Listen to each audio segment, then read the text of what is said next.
그다음에 세 번째, 잔금이 다 완납되면 명의 변경을 안 해줘요. 지금 그 말씀은 네.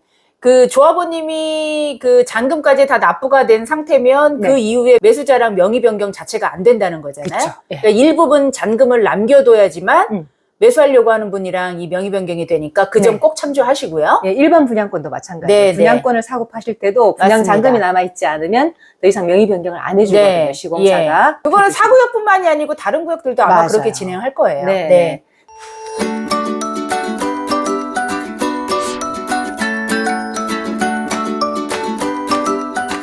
이번 정차할 곳은 광명사거리역 10번 출구, 광명사거리역 희웅부동산입니다.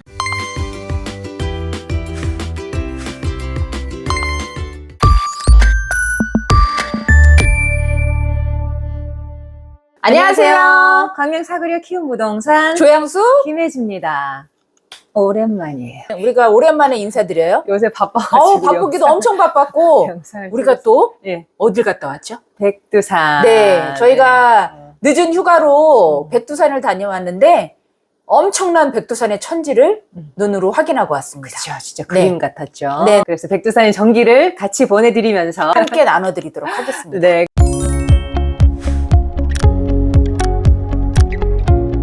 근데 오늘 우린 또 어떤 소식 전해드리려고 모였을까요? 지금 아주 그냥 인기가 팍팍 치솟고 있는. 네, 광명 사거리역에 바로 앞에 있는 역세권 아파트가 들어올 예정이죠? 네, 광명 센트럴 아이파크. 맞습니다. 네. 네. 입주 곧 앞두고 있는데 네네. 입주 안내문 이제 다들 이제 발송이 됐을 거거든요. 네, 그렇죠. 근데 이제 글자를 읽어보면 또 그게 복잡해요. 네. 그래서 저희가 좀 그림으로 좀 네. 정리를 하면서 네, 입주 네. 안내를 해드리려고 오늘 모였습니다. 네. 센트럴 아이파크 크게는 이렇게 이제 대출금 상환하는 것과 그리고 분양 잔금 납부하는 것 그리고 입증 발급받는 이런 이제 세 단계로 진행이 될 거예요. 차례차례 한번 보겠습니다. 네. 입주 지정들과는 많은 분들이 이제 알고 계시겠지만 약간 변동이 좀 있습니다. 원래는 늘어났죠? 그렇죠. 2025년도 11월 1일부터 2달 정도 줬다가 네. 아무래도 이제 기간이 조금 더 길어져야 될 것 같다는 많은 분들의 의견 때문에 2025년도 11월 1일부터 2026년도 1월 29일까지 네. 약 90일간 입주 기간이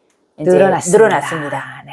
대출 상환부터 한번 정리를 해보겠습니다. 네, 네. 중도금 대출 상환 이제 두 경우로 이렇게 설명을 해놨더라고요. 네. 잔금 대출 안 받는 세대 같으면 그냥 자기 돈으로 갚으면 되잖아요. 그렇죠. 그죠? 잔금 대출이 필요 없는 세대는 중도금 대출을 상환하고 대출금 상환 영수증을 꼭 갖고 오셔야 되는 거예요. 중도금 대출 상환 영수증. 예, 꼭 출력을 해서 이제 갖고 오셔야 되고 만약에 잔금 대출이 필요하다. 그러면은 이제 그 주택담보대출을 신청을 하셔야 되죠? 네. 신청하시고 중도금 상환하신 서로 대화하면서. 그렇죠. 예, 예. 잔금을 받아서 중도금을 상환을 해야 되니까 네. 그러니까 중도금 상환하고 나서 중도금 상환했다는 대출금 완제 영수증을 제출하셔야 됩니다. 그렇죠. 네네. 어떤 경우에도 영수증이 필요해요. 맞습니다. 중도금 대출 상환 문의처는 입주 안내문에 쭉 나와 있더라고요. 네네네. 그래서 제가 이렇게 캡처해서 여기 올렸으니까 요거 좀 크게 느려서 한번 보세요. 네, 그리고 뭐 입주 지원 센터를 통해서 확인하실 수도 있고 네. 조합을 통해서 확인하실 수도 있으니까 조합원은 이렇게 농협에서 했고 주로 네. 또 일반 분양자들은 우리은행에서 했나 네, 봐요. 맞습니다. 그러니까 예. 조합원들은 아마 조합원 번호로 나눠져 있을 것이고 네. 또 일반 분양자들은 동으로 나눠져 있을 건데 네. 본인이 어디에 해당하시는지 보시고 거기 알맞은 곳에 이제 문의를 하시면 되겠습니다. 네. 계좌번호 알려달라고 하시고 또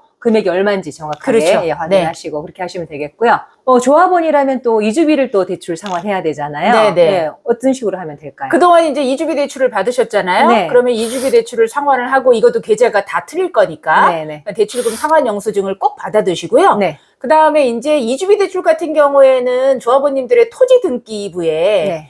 대한주택도시보증공사에서 네. 근저당 설정이 되어 있습니다. 그렇죠. 그러면 이제 대출을 상환했으니까 그 근저당을 말소를 시켜야겠죠? 네. 근데 말소 비용 같은 경우에는 당연히 본인이 물어야 부담하셔야 되는 거고 네. 말소 신청도 해두시고요. 네. 그거와 관련된 거는 이주비 대출 그 담당이 신한은행이기 때문에 네. 신한은행에 확인하셔서 네. 그 과정을 같이 한번 문의를 해보시면 될 것 같습니다. 네, 그렇습니다. 이렇게 대출금, 중도금과 이주비를 이제 상환하시고요. 그 다음에 이제 그 확인을 해주고 나서 이제 분양잔금을 납부할 수가 있어요. 대출금 다 완납했다라고 보여주면 이제 분양잔금을 받아줍니다. 어떻게 하는지 한번 알려주세요. 예, 종류가 많아요. 분양잔금 내실 때 우선 아파트 분양 잔금이 있을 테고, 그죠? 그렇죠. 조합원 같으면은 그 추가 분담금 잔금이 있잖아요. 그렇죠. 예, 네. 그거 납부를 하셔야 되고. 그게 아마 그 사구역 같은 경우에는 계약금 10%, 중도금 30%였으니까 분양잔금이 60%가 남아있겠네요. 네, 그렇게. 그걸 말씀드리는 거예요. 예, 분담금 잔금 그렇게 납부를 하시고, 옵션도 또 잔금이 있을 거잖아요. 있죠. 예, 그래서 옵션 잔금도 납부를 하시고,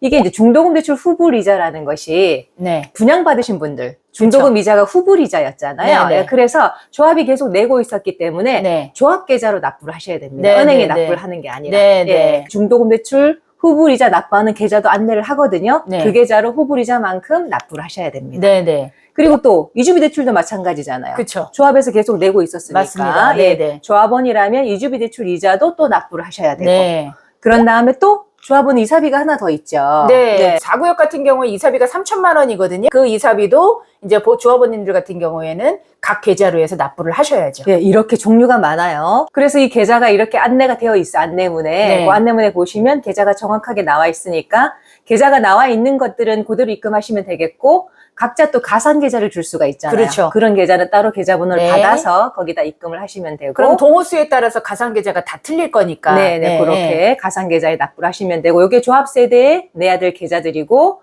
요게 일반 분양 세대가 내야 네. 될 계좌들입니다. 네. 그 안내문 확인하셔요. 네. 그다음 여기서 이제 조심하셔야 될 게 영수증을 꼭 출력해라. 아까 말씀드린 것처럼. 네. 영수증을 꼭 출력해라. 요거 빠뜨리셔가지고, 네, 막, 그, 입주하려고 막 이사 차량 들어오고 하는데 이게 안 돼가지고 막 복잡한 경우가 예. 있으니까 꼭 챙기세요. 맞아요. 네. 그다음에 또 만약에 주말에 이사를 하고 싶다. 그러면 어떻게 해야 돼요? 주말에는 은행은 쉬죠. 그러니까 평일에 미리 대출금을 상환을 하셔서 네. 그 분양잔금을 다 납부를 하신 다음에 네. 주말에는 네. 여유 있게 예, 입주를 하시는 입주증만 걸로. 네. 입주증만 주말에 이제 받으시면 돼요. 네. 그러니까 미리 평일에 대출금 상환이랑 은행 볼 일은 다 봐놓으셔라. 그렇죠. 그런 네. 이야기고요. 네. 그다음에 세 번째, 잔금이 다 완납되면 명의 변경을 안 해줘요. 지금 그 말씀은 네.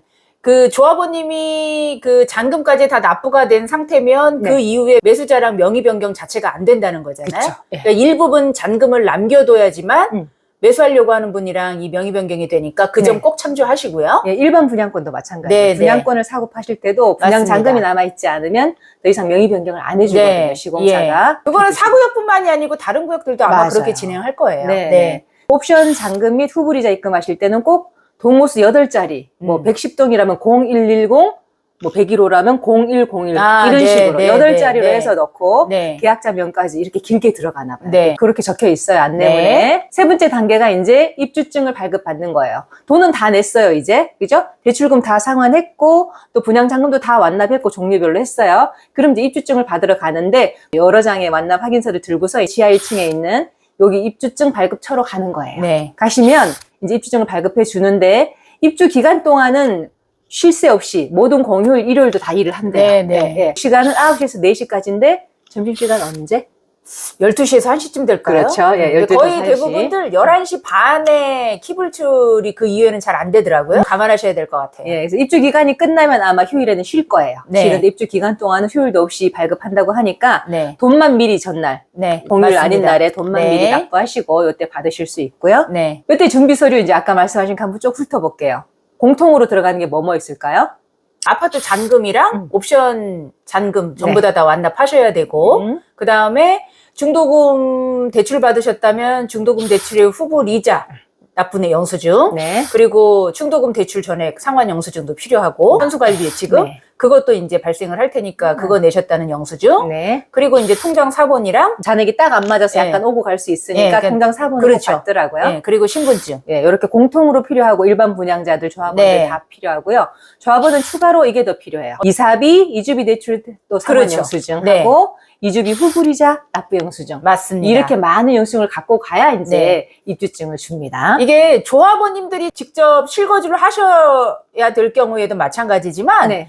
혹시 전월세를 주시는 네. 조합원님이나 일반 분양자분들 같은 경우에도 네. 이걸 전부 다 해주셔야 임차인들이 네. 원활하게 입주를 할 수 있습니다. 그렇죠. 예, 그러니까 꼭 요거 체크하셔서 영수증 해주시길 잘 바랄게요. 챙기시고요. 또 관리비 예치금 아까 앞에서 선수 관리비 얘기했잖아요. 네네. 금액이 이렇게 나옵니다. 그러면 598 타입은 24만 원이네요. 842 타입이라면 34만 원. 예, 큰 네. 거는 45만 원까지 네, 이렇게 네, 이제 네. 관리비 예치금 있으니까 네. 이것도 계좌가 나올 거니까 네. 그걸로 납부를 하시면 되고요. 그다음에 이제 열쇠를 받으러 갈 거예요. 입주증도 있고 또 이제 다 있으니까 그걸 들고서 열쇠 키하고 여러 가지 물품들 받으러 맞습니다. 이제 가는데 네, 또 달라요. 여기 주민공동시설 1층에 있대요. 서비스 라운지에 있대요. 네, 네. 여기로 가서 네. 받고 이제 같이 세대로 올라가서 그렇죠. 물품 체크를 하죠. 그렇죠. 예. 막 체크표가 이렇게 크다란 게 네, 있어요. 맞아요. 막 엄청나게 처음 많아요. 입주하는 거니까. 네, 네. 네. 일일이 그 이제 직원하고 같이 이렇게 체크를 하면서 사인까지 해줘서 시설물 인수 확인서가 이제 작성이 돼요. 네. 예. 근데 문제는 이게 열쇠를 받으시면 그때부터 관리비를 부담해요. 그럼요. 여러 가지 공과금. 네. 그때 이제 이게 시설 인수를 하시면서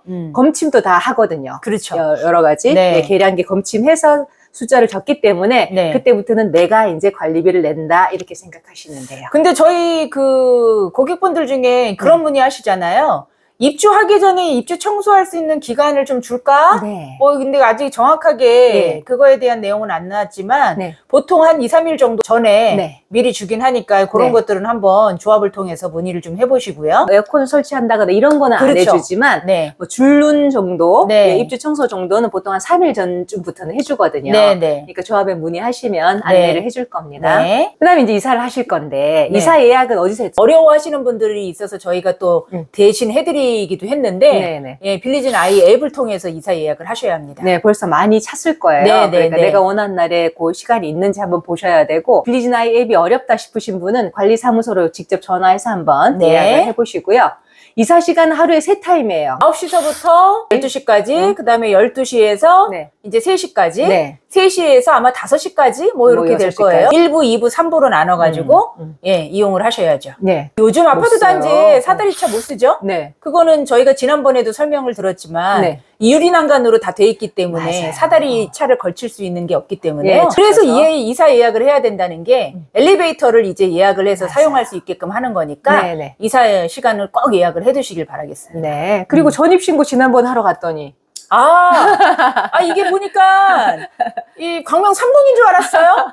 그런데 가서 보니까 광명 3동이 아니고 광명 2동이더라고요. 네, 네. 광명 2동 행정보시센터를 이용하셔야 되는데 네. 아직 정확하게 안 나왔지만 우리가 지난번에 트리우스 같은 경우에도 트리우스의 그 약간 출장소로 해서 네, 입주자 와 지원센터에 있었어요. 와 네. 있었긴 했는데 네. 이 센트럴 아이파크 같은 경우에 아직 결정이 안 됐을 수도 네. 있고요. 어떻게 할지 아직 얘기가 그죠? 없더라고요. 예, 근데 이제 광명이동 행정보시센터가 센트럴 아이파크 앞쪽에 보면은 우체국이 있어요. 네. 우체국 바로 건너편 쪽에 있거든요. 대로 건너편. 예, 네. 예. 그래서 위치를 못 찾으시는 분들은 전화번호를 이용해서 네. 위치 확인하시고 네. 가서서 전입신고하시면 됩니다. 네.